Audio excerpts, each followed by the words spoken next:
Olá, queridos alunos, tudo bem? Hoje, na nossa aula de ciência, nós vamos falar sobre as catástrofes naturais e os processos de extinção. 7º ano, professor Emanuel Martins. Então, queridos, as catástrofes naturais, como fenômenos naturais comuns, podem resultar em desastres naturais. Pode-se citar ciclones, dilúvios, deslizamento de terra, endemias, epidemias, pandemias, erosão, erupção vulcânica, ciclone tropical, que é o furacão e tufão, incêndio florestal, inundação, queda de meteoro, tempestades, que pode ser de gelo, granizo ou raios, e tornado, tsunami e terremoto. Então, esses são alguns das nossas catástrofes naturais. Então, pessoal, eu vou começar falando sobre a questão da extinção dos dinossauros. Observem aí na nossa primeira imagem, em que você vê, sobre a Terra um formato assim, como se fosse uma roda. Aí foi o local onde caiu um meteoro há milhões de anos atrás e que levou também à extinção dos dinossauros, certo? Essa grande queda aí desse meteoro fez com que, causasse verdadeiras tsunamis, mudou todo o clima da Terra, fazendo com que os dinossauros fossem extintos. Eles não, sobreviveram a isso aí. E a gente mostra agora na nossa segunda imagem o outro lugar onde caiu um meteoro. E você vê aí a grande cratera que ficou devido a presença, quando esse meteoro caiu. Então, pessoal, esses desastres naturais, segundo o Núcleo de Pesquisa e Aplicação Geotecnológicas em Desastres Naturais e Eventos Extremos, o INPE, são causados pelo impacto de um fenômeno natural de grande intensidade sobre uma área ou região povoada, podendo ou não ser agravada pelas atividades antrópicas. Quando ele fala isso, quer dizer o quê? Atividades antrópicas, atividades feitas pelo homem. Então, a atividade do homem que pode agravar ainda mais, certo?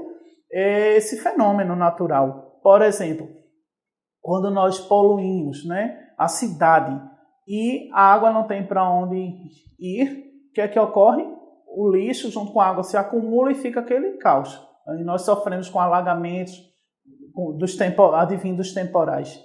Então, a ação do homem sobre o meio ambiente, certo? Ela muitas vezes, se não tomar, não tiver uma educação ambiental, vai acarretar na piora desses fenômenos naturais. No caso dos desastres naturais, um deles é o furacão. Furacão é uma tempestade tropical ou ciclone, que corresponde a um sistema de baixa pressão. Que ocorre? A pressão dessa região é menor do que as áreas ao seu redor. E essas áreas são estáveis e associadas a uma formação de nuvens, a umidade e a ventos fortes. Normalmente, os furacões formam-se sobre os oceanos, em áreas tropicais com temperatura superior a 26 graus Celsius. Então, como vocês podem ver aí na imagem, vocês veem aí um furacão, a temperatura próxima a ele vai decair, vai ser menor, e as temperaturas em volta vai ter um diferencial. Aí você vê a formação de nuvens lá no topo, e o que é que o furacão faz? Ele pode se formar tanto no continente como no mar. Geralmente ele se forma no mar. Quando chega no continente, ele sai devastando tudo que está em volta e ele arremessa, a quilômetros de distância, ele pega o objeto, o que for, nessa espiral aí e vai ser levado até uma certa altura e de lá vai ser lançada. É muito perigoso, porque destrói, fazendas, povoados, regiões, o que tiver, no caminho dele não vai ficar intacto. No nosso país, nós não temos esse tipo de distúrbio natural. Nós não temos esse desastre. O que é que ocorre também? Como vocês podem ver aí nas imagens, nós temos, nas catástrofes naturais, o movimento de placas. As placas tectônicas, certo? Elas podem ser de 3 tipos, como vocês estão vendo aí.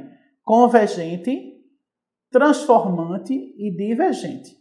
Se você observar na convergente, tem uma setinha, 2 setinhas apontadas assim por meio entre as placas e uma está passando por baixo da outra. Então, uma está escorregando por baixo da outra. Ela está convergindo para o mesmo local. Então, quando isso ocorre, em cima o solo, né, ocorre que racha e vai causar as chamadas, né, terremotos, chamados terremotos. Então, as pessoas vão sentir o trepidar embaixo das pernas, às vezes sobre os pés, né, às vezes os prédios racham, roem, desabam os prédios, desabam as casas, né, e vários estabelecimentos comerciais e casas próprias vão ser abalados devido a esse sismo, né, devido a essa placa tectônica que se movimentou. Outra forma da placa se movimentar é uma ao lado da outra, como no movimento aí transformante.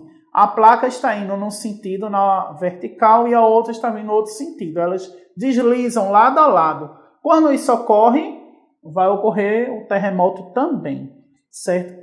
E tem também a questão do afastamento de placas. Tanto pode ocorrer um encontro, como na convergente, como elas podem caminhar ao lado uma da outra em sentidos opostos, como pode ocorrer delas quererem se afastar, ou seja, uma se afastar da outra, que nós chamamos esse movimento de divergente. Então, todos esses movimentos aí podem causar o terremoto.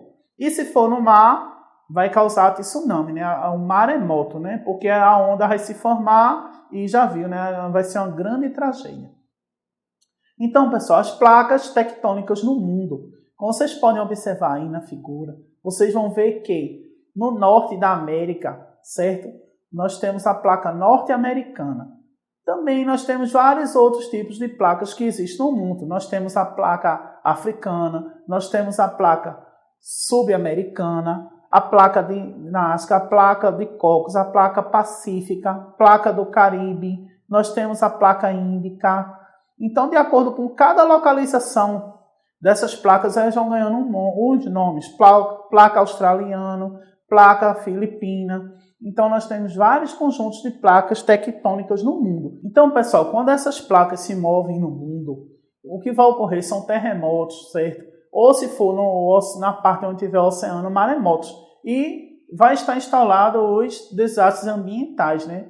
Porque uma grande quantidade, se for no oceano, uma grande quantidade de ondas, né, vão assomar o continente e vão sair derrubando tudo que encontrar no caminho. E milhares de pessoas vão morrer devido a esse tsunami ou maremoto, certo?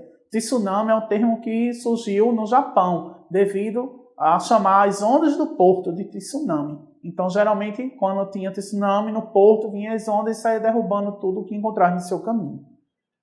Então, pessoal, outro desastre natural é o vulcanismo. É um fenômeno geológico que ocorre do interior da Terra para a superfície, certo? Você sabe que tem um núcleo terrestre, em volta dele está o magma, né, quente, fervente, vários minérios ali derretidos, e depois vem a crosta. Então, quando esse magma que está lá, ele extravasa, ele sai, né, a lava sai de dentro dessa rocha terrestre, da crosta, e vem para o lado de fora, é o extravasamento desse magma que vai formar o que? Lava. Então, além de gás e fumaça. Então, o vulcão, ele começa a expelir essa lava, gases, fumaça, certo? Então, o termo vulcanismo é utilizado para designar uma série de fenômenos e elementos vulcânicos. Então, vocês veem aí na imagem que está na tela um dos vulcões, né? E ele está em erupção. E notem que, né, o magma está sendo expelido aí, né, para depois se transformar em lava.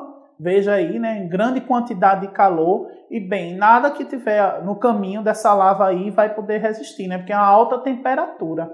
Derrete tudo que encontrar pelo caminho, né? Vai queimar vilarejos, povoados, casas, carros, o que tiver no caminho, plantações, o que tiver vai ser queimado. Então, o risco de morar próximo deles, no nosso país nós não temos processo de vulcanismo. Então, na manchete seguinte, como você pode ver aí, nós vamos ter um outro desastre, né? Que é o terremoto de Valdívia. O que o mundo aprendeu com o maior tremor de terra já registrado no 60º aniversário do maior terremoto. A BBC mostra a dimensão da tragédia e que lições deixou para o estudo da atividade sísmica no planeta. Aí ele mostra aí, né, nessa manchete da BBC, né, 2 homens, né, próximos ao solo, e a terra rachou, né, devido ao terremoto, e um está dentro dessa rachadura. Ele entrou na fissura, né, na certa, para mostrar até que ponto, né, foi. E notem que foi de grande magnitude, né, esse terremoto aí de Valdívia. Então, pessoal, na próxima imagem, a gente pode verificar que tem aí, né, os escombros do que sobrou de um lugar, de um vilarejo. Casas, né, totalmente destruídos devido ao terremoto, como aquele que deu no Haiti alguns anos atrás. Então você vê aí, né, que está totalmente destruída. E assim várias vilas em volta vão estar no mesmo estado ou até pior. Essa ainda ficou uma parte de pé, mas geralmente, dependendo da escala do terremoto, né, da intensidade do terremoto, às vezes não sobra nada de pé, né? Então a gente tem que procurar, no caso, evitar estar nesses lugares. No nosso caso aqui no país, não tem. Então, maremoto. Quando é que ocorre um maremoto ou tsunami? As tsunamis ou maremotos são grandes movimentações de água do oceano, em geral causada por terremotos. No entanto, outros fenômenos geológicos podem causar esse processo, incluindo erupções vulcânicas, certo? Deslizamento de sedimentos em taludes submarinos, por exemplo, furacões, impactos de meteoritos e asteroides. Ou seja, não é somente o terremoto que pode causar um maremoto, não. Pode vir através de meteoritos, asteroides, vai depender do tamanho, né? Furacões pode causar também maremotos, certo? E tudo isso aí, ou erupções vulcânicas, também podem causar o terremoto, certo? O maremoto, no caso, as tsunamis, e que é muito perigoso. Então, na nossa próxima imagem, nós vamos ver aí a questão do maremoto. Aí você vê a cidade, né? E as ondas, elas ultrapassam, né, o tamanho dos prédios. Vejam aí, ondas de 20, 30, 40 metros, imenso. Aí tudo que tiver aí no caminho da onda vai ser varrido, né? Alguns vão ficar de pés, outros prédios não vão resistir, né? E os seres humanos que estiverem nessa localidade aí vão sofrer, né? A maioria vai a óbito, vai morrer, porque não vai aguentar o impacto das ondas. Outro tipo de catástrofe, pessoal, que ocorre no mundo, e sobretudo aqui no nosso país, no Brasil, são as queimadas, certo? As queimadas, elas são responsáveis pela devastação de várias áreas. Na nossa floresta amazônica, por exemplo, tem muitas delas. E essa queimada faz com que animais, certo, e plantas sofram. Vários animais e plantas vão sofrer com isso, vão ser, né? Ou os animais correm, né, ou vão morrer. As plantas não podem correr, são todas queimadas, carbonizadas. Então, na nossa próxima imagem aí, vocês vão ver, né, o fogo, né, aí na floresta amazônica, pegando fogo nas árvores, né, queimando e, consequentemente, aí, a morte de alguns animais e plantas. Então, focos de queimadas na Amazônia, certo? Então, registramos no ano de 2019 o INPE, né, que é responsável por esse monitoramento dessas queimadas no Brasil, registrou focos de queimadas. Então, na nossa próxima imagem aí, vocês vão ver o focos de queimadas na Amazônia aumenta em 2019. Informa o INPE, satélites registraram quase 90 mil focos de incêndio na região, 30% mais do que em 2018, ou seja, isso aí ocorreu em 2019. Ministro reconhece que as queimadas estão ligadas ao aumento do desmatamento. Ou seja, à medida que vai ocorrendo o desmatamento, né, das matas, vai ocorrendo esse incêndio aí. E esse incêndio vai terminar nessa queimada, né, vai terminar que muitos animais vão morrer, a área vai ficar devastada. Depois, né, vai ocorrer que até populações indígenas que moram aí nessa região vão ser afetadas. E, consequentemente, o seu rendimento, né? Seu rendimento, seu alimento, sua sobrevivência. Muitos animais, espécies que até nem foram estudadas ainda, nós podemos estar perdendo. A ciência pode estar perdendo essa espécie aí. Em anfíbios, insetos, lagartos, cobras, peixes, entre vários outros. Infinidade, né? Uma riqueza de seres vivos aí vão estar morrendo devido a essa queimada. Ocorre primeiro o desmatamento, né, para tirar as madeiras, para vender, né, contrabando ou venda dessas madeiras, e como consequentemente, pouco tempo depois, a queimada. Então nós vemos ainda aí, na nossa próxima imagem, vista uma vista aérea, focos de queimados, né, e você vê aí a fumaça, né, cobrindo tudo e consequentemente, essa área, grandes áreas aí vão ser devastadas. Outro tipo de efeito, né, que pode vir a ocorrer, e ocorre em nosso país também, é tempestades. Por exemplo, a tempestade severa é um evento natural. Ela produz fortes chuvas e ventos. Aqui no Nordeste ocorre muito dessas tempestades, né? Em São Paulo, Rio. Então, quando se desloca sobre áreas urbanas, é um verdadeiro perigo, certo? Densamente ocupadas essas áreas, né, pelos seres humanos, pelas construções, casas, prédios e imóveis, podem gerar destelhamentos, inundações nas áreas próximas aos rios, escorregamento nas encostas mais íngremes, ou seja, aquela parte dos barrancos, aí cai o barro, a areia, cai por cima das casas, né, que são consideradas também áreas de risco. Então, atingindo essas áreas, casas são alagadas e destruídas, pessoas acabam morrendo e outras tantas são obrigadas a procurar locais mais seguros, como abrigos temporários. Vocês sabem que as prefeituras e o Estado têm alguns abrigos, né, para que essas pessoas fiquem temporariamente até poder resolver que destino, né, vai ser o delas. Mas é terrível, você perde tudo, você perde todos os imóveis, às vezes perde até famílias, parentes. Então essas tempestades são efeito natural, mas a ação do homem pode ainda agravar mais, que é justamente quando a água precisa, né, ir para a galeria, ir para o esgoto para poder escoar, aí está tudo entupido com lixo, às vezes jogam até no rio cama, bujão de gás, geladeira, entre outras coisas. E o que é que ocorre? Vai dificultar essa água poder se locomover, se deslocar e, consequentemente, vai gerar um acúmulo. Então, nós temos dois problemas aí, a água da tempestade mais o lixo acumulado pela ação do homem, que não faz o descarte adequado e vai gerar muito, né, problemas ambientais, pode gerar também doenças, várias epidemias vão surgir nesse local devido à água contaminada, né, por mamíferos, por rato, por outros insetos e por outros animais que estiverem ali presentes naquele local. Então você vê aí na nossa próxima imagem chuvas torrenciais e alagamentos. Aí você vê ali na imagem que choveu tanto que um grupo de carros, né, e até combis ficaram ilhadas, a água cobriu alguns carros, impedindo com que essas pessoas possam fazer deslocamento, né, ter a sua vida normal. Não vai poder por causa da quantidade, veja a quantidade de água, né? Aí não tem como ocorrer aí um deslocamento. As pessoas ficam ilhadas sem poder sair de casa, muitas vezes para o trânsito, para o trabalho, para a escola, para tudo. Então, na nossa próxima imagem, nós vemos aí a chuva.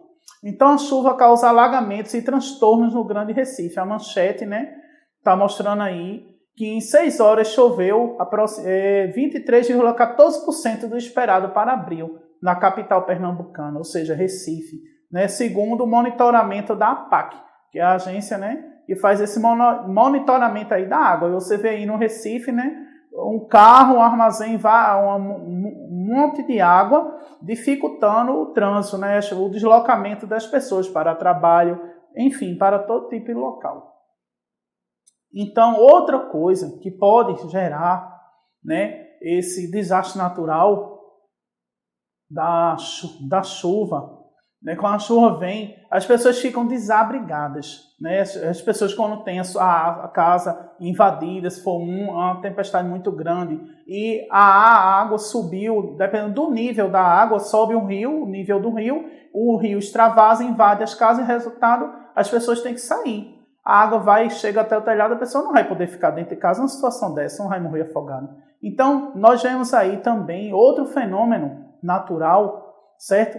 Que ocorre com as chuvas, o deslizamento de terra. Então, na imagem aí, você vê uma tragédia que teve, né, aqui em Recife. Você vê aí uma parte, né, várias casas lá no topo e a parte do barranco, onde tem algumas lonas, não foi suficiente, né, para poder fazer com que a água escorresse desse terreno e terminou que o terreno, né, encharcou e as casas que estavam construídas no local aí vieram abaixo, né? Elas vieram abaixo e, consequentemente, as famílias sofreram perdas aí, perderam casa, perderam móveis e perderam até parentes.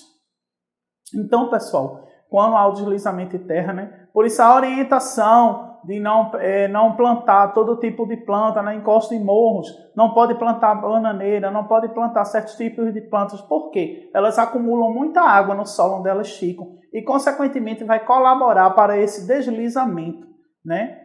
Então, outra coisa que nós temos que ver nesse nosso conteúdo são os ecossistemas brasileiros. O nosso território ele é formado por vários ambientes, certo? E ecossistemas. Os ambientes litorâneos, como as restingas, os manguezais e a Mata Atlântica, são ricos em espécies vegetais e animais que interagem entre si e com as populações humanas que vivem na região. Então é comum, certo, nesses ambientes, a gente vê a população humana interagindo com esses seres vivos, certo, com os animais. Então, quem cuida dessa interação, a parte da ciência que faz a análise dessa interação é a ecologia. Ecologia, vamos ver aí na imagem, é a parte da ciência que estuda a mudança e distribuição dos seres vivos e sua interação com o meio ambiente. Aí você vê aí na imagem duas mãos juntas e a imagem no globo da Terra e duas folhas, certo? Isso aí quer dizer o quê? O cuidado com a natureza. No caso aí a Terra está representando todos os biomas que existem, né? Tudo o que for da natureza que existe no mundo todo. Nós temos vários tipos de bioma ao redor do mundo. Nós temos desertos, nós temos savanas, nós temos tundra, nós temos taiga, nós temos vários, certo? Mas eu vou explorar mais no nosso ecossistema brasileiro, tá certo? Então vejam só, na nossa próxima imagem nós vamos ver agora o mangue. O mangue, certo? Ele serve para berço de várias espécies que existem em nosso Pernambuco. Filhotes de camarão, tubarão, entre outros, vão utilizar o mangue como lugar de proteção para se proteger. Certo? Vão estar lá se alimentando, se nutrindo para depois poder voltar ao mar. Outros vão ficar no ambiente de maré ou de rio também. Mas algumas espécies marinhas também podem aparecer no mangue. Então, na imagem nós vemos aí, né, várias folhas de raízes, né, típico da vegetação do mangue, certo? E vai ter outras espécies que vão conviver aí. Por exemplo, o caranguejo-sá é um caranguejo que é muito procurado no mangue, né? Já chegou a quase a meios de ser extinto. Então a população ribeirinha, a população que vive próxima ao mangue, ela vive do mangue. Ela vive de quê? De pesca, certo? E de seres vivos que estão lá no mangue. Então o caranguejo-sá, por exemplo, é um caranguejo que é vendido, né? Essas populações ribeirinhas pegam caranguejo e vêm dar venda do caranguejo, como também de marisco, entre outros seres vivos que estão presentes no mangue. Então vejam só, o mangue sendo utilizado como fonte de renda humana. Então por isso a gente também tem que ter muito cuidado com o mangue. Então vejam só, lá na imagem nós temos lá o caranguejo-sá à esquerda, né? Esse caranguejo aí típico de mangue, e ao lado dele nós temos a saracura do mangue, que é uma ave que vive no mangue e se alimenta de várias espécies que tem aí. Certo? Outra parte que a gente vai falar da nossa flora brasileira é a Mata Atlântica, né? E nós sabemos que cada vez mais essa parte da nossa flora tem acabado, a Mata Atlântica, ela tem diminuído devido à expansão das cidades, exploração. Então vai diminuindo, né, a quantidade de vegetação nas cidades da Mata Atlântica. Então você vê aí na imagem, né, uma imagem da Mata Atlântica, você vê aí várias plantas típicas dessa vegetação. E vamos ver agora algumas espécies dessa Mata Atlântica, como por exemplo o mico-leão dourado, a capivara, o tamanduá, certo? São espécies que estão na Mata Atlântica. O mico-leão dourado você vê aí junto com o filhote, né, num galho de árvore, o filhote está nas costas da mamãe. Ao lado você vê uma capivara, que é um herbívoro, né, ela se alimenta de plantas, e ao lado dela você vê um insetívoro, que é o tamanduá, que se alimenta, né, de insetos. Todos três são componentes da Mata Atlântica. É muito comum, né, na parte do Horto e Dois Irmãos, a gente às vezes se deparar com capivaras na mata, né? Elas pertencem àquela Mata Atlântica ali. Outro tipo de espécies, né, outro tipo de vegetação é o Pantanal. O Pantanal ele é rico de vários animais também, como o jacaré, como aves como o tuiuiu, como a onça pintada. Então, na nossa próxima imagem aí, vocês veem a onça, né, que é o felino, né, ele é que vai dominar aí, né, todo o Pantanal, e juntamente com ele o jacaré, que fica mais, né, na parte próxima aos rios. Então, as comunidades ribeirinhas têm muito cuidado com esses dois aí, porque se deparar com a onça e com o jacaré, né, é muito perigoso. Então, tem muito cuidado. Outro animal que a gente está vendo aí é o tuiuiu, né? Ele é típico dessa região aí, a ave, o tuiuiu. Outra vegetação que nós temos em nosso país são os pampas. Os pampas, aí você vê aí na imagem a vegetação do pampas, né? Vários animais aí pastando, já é uma vegetação diferente da Mata Atlântica. E você vê em seguida duas espécies são típicas dos pampas, que é justamente esse tatu, que está aí à esquerda, e à direita dele esse passarinho, galo de campina, né? Que chama galinho de campina, né? Que está aí com a parte da cabeça dele vermelha e tem as penas meio cinza, o corpo branco. A ave que tem um canto muito bonito, muito comercializado, apesar de ser proibida a comercialização, né, desse galo de campina. Outra vegetação, no caso nós temos aqui em Pernambuco, é a caatinga. Caatinga, quem vai para o sertão, né, aquelas parte ali do sertão, então vai encontrar esses cactos aí, os facheiros, né, que às vezes palmas, que até as palmas servem comida para o boi. Então você vê aí na imagem, né, a caatinga, é uma região muito seca, tem muito sol, faz calor durante o dia e frio durante a noite, né? É a caatinga. Então na caatinga nós temos outras espécies que fazem parte da caatinga. Por exemplo, o periquito, tem um periquito da caatinga e nós temos também a jiboia, que é uma cobra, né, imensa, que todo mundo sabe, né, que a jiboia ela mata dando aquele, né, ela se enrosca ao redor da vítima e depois ela aperta. Então é uma cobra muito grande, né, e assim perigosa.